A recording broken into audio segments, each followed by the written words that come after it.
when you put it in perspective, this is a pretty large factory.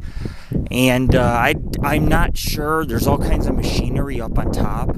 And I guess I'm going to have to go back up there with my camera and take some photos, maybe some video.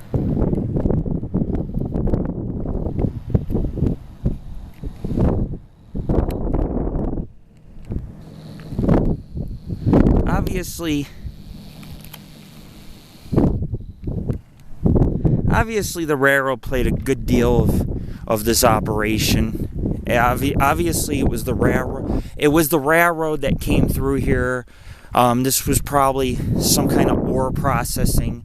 They would load it on the cars and ship it out, the train cars, as the tracks actually came right through here. And this is some kind of old station, which Tammy's checking out right now, and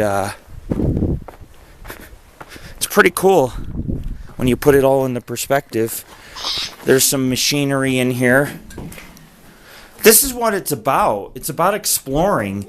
Oh, this is a way station for like the train cars. These were where the tracks were, and it says right here, this is a scale, and it has measurements, and it says registering beam. Here's something. 100,000 pounds. Capacity 50 tons. It was for train cars. But anyways, we're going to continue on with this expedition. Obviously, there's an outhouse, and I mean, somebody stayed a long time on the property and worked at these mills. This is a mill.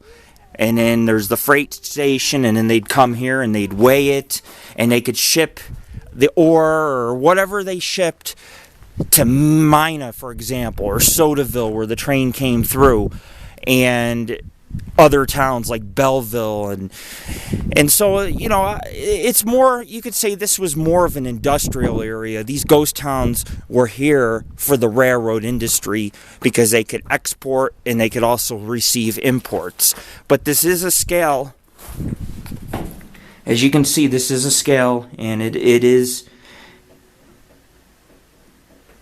just a beam, and it says right here, if you look carefully, capacity 50 tons, and then 100,000 pounds, obviously for train cars. That, and they would, if you look through the fence, they would be weighed right on here. At one time there was tracks. Very interesting. A lot of history here, at least a century worth of history. This is Lord Rick.